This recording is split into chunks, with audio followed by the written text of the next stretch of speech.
বিভাগের রায়ের মাধ্যমে যাতে করে এই ক্ষমতাগুলোর অপব্যবহার না করা হয়, কিন্তু সমস্যাটা হচ্ছে যে এই গাইডলাইন্সগুলো মানা হয় না।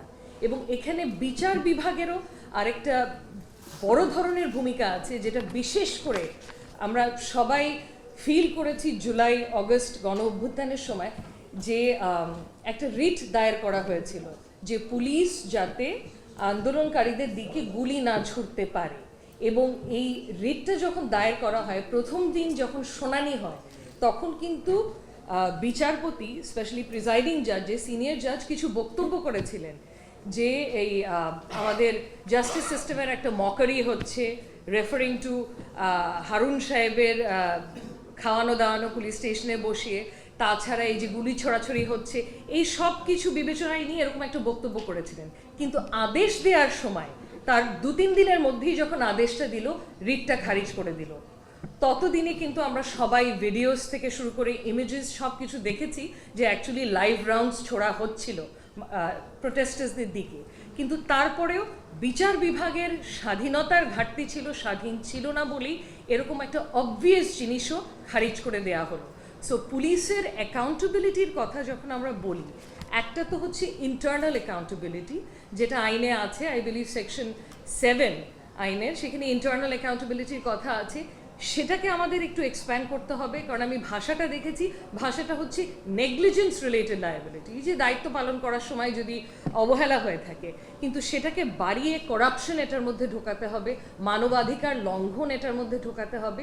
অ্যান্ড ইন্টারনাল থেকে বার হয়ে এক্সটার্নাল অ্যাকাউন্টেবিলিটি এনশোর করার জন্য বিচার বিভাগের স্বাধীনতা অত্যন্ত গুরুত্বপূর্ণ। এবং সেটা ছাড়াও আমরা যে পাবলিক পুলিশ কমপ্লেইন্ট কমিশনের কথা বলা হয়েছে, আই বিলিভ 2007-এ যে একটা খসড়া করা হয়েছিল এক্সটেন্সিভ পাবলিক কনসালটেশনের পরে, আমার যতদূর মনে পড়ে এই খসড়াটা তৈরি করা হয়েছিল। এখানে বেশ কিছু ভালো বিধান আছে, কিন্তু তারপরে ওই খসড়াটা তো did not C the light off day, এখন পর্যন্ত এটা পড়েই আছে খসড়া হিসেবে। সো সেখান থেকেও কিন্তু গাইডেন্স নেওয়া যায়। এই যে পুলিশ কমপ্লেইন্ট কমিশনটা দরকার এক্সটার্নাল অ্যাকাউন্টেবিলিটির জন্য, আর ইন্টারনাল অ্যাকাউন্টেবিলিটির যে সংজ্ঞাটা আছে সেটাকে আরও বাড়ানো দরকার। অ্যাজ আই সেড, করাপশন, এইসব জিনিসপত্র বা হিউম্যান রাইটস ভায়োলেশন, যেগুলো ঢোকানোর জন্য। কারণ আইনটা যখন করা হয়েছে তখন হিউম্যান রাইটসের তো কনসেপ্টই বলতে গেলে ছিল না। সো এটা আমার একটা বক্তব্য, আরও অনেকগুলো বলতে চাচ্ছিলাম কিন্তু সেগুলো অলরেডি কাভার্ড হয়ে গেছে। বাট লিগ্যাল রিফর্ম দরকার, নো ডাউট অ্যাবাউট ইট, কিন্তু ঢালাওভাবে রিফর্ম করাটার এগেনস্টে আমি। এবং আমার একটাই যুক্তি, সেটা হচ্ছে গিয়ে ঢালাওভাবে রিফর্ম করলেই যে সিস্টেম একেবারে পাল্টে যাবে রাতারাতি, তা নয়। এই রিফর্ম প্রসেসটা ইজ আ কন্টিনিউইং প্রসেস। আমাদের মনিটরিং করতে হবে, ইভ্যালুয়েট করতে হবে কিছু রিফর্ম করে, যে এটা আদৌ কাজ করছে কিনা, এটা এফেক্টিভ কিনা, to address the challenges for which these reforms war made. And effective যদি না হয় আমাদের টুইক করতে হবে। সো ঢালাওভাবে করার এগেনস্টে আমি। আমাদের হয়তো প্রায়োরিটাইজ করে শর্ট টার্ম ইমিডিয়েট কিছু রিফর্মের দিকে আমরা তাকাই, তার মধ্যে এই লিগ্যাল রিফর্ম তো অবশ্যই আছে, কিন্তু এগেন ঢালাওভাবে না।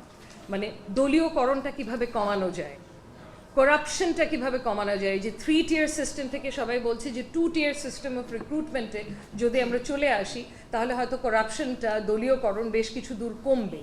সো সেগুলোর দিকে তাকানো, অ্যাকাউন্টেবিলিটি, যেটা আমি অলরেডি বলেছি। এবং এছাড়া আরেকটি জিনিস আমি বলতে চাচ্ছিলাম, যে এই ন্যাশনাল পুলিশ কমিশনের শুধু করলেই হবে না, তাদের কম্পোজিশনে আমাদের খেয়াল রাখতে হবে, নাহলে সেটাও আবার দলীয়করণ হয়ে যাবে।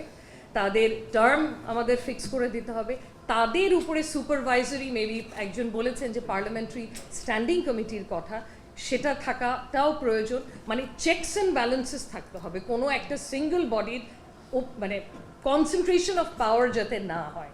যেটা আমরা দেখেছি যে আমাদের সংবিধানেও কনসেন্ট্রেশন অফ পাওয়ার একজন ব্যক্তির উপর ছিল, তার কি পরিণতি হয়েছে আমরা সবাই এটার ভুক্তভোগী।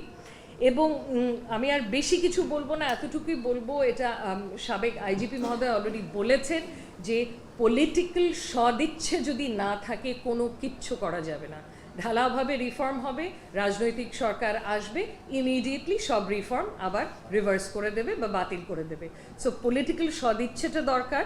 অ্যান্ড একটা ন্যাশনাল স্ট্র্যাটেজি আমার মনে হয় এখনই ফর্ম করা দরকার, যখন পুলিশ সংস্কার কমিশন তাদের প্রস্তাবটা দেবে। অ্যান্ড এটা আই বিলিভ ঐক্যমতের জন্য যে কমিশনটা গঠন করা হবে তাদের সামনেও থাকবে, এবং তারা রাজনৈতিক দলগুলোর সাথে কথাবার্তা বলে একটা কনসেনসাস বিল্ড করা উচিত যে পুলিশ সংস্কার ইমিডিয়েট কী কী প্রয়োজন।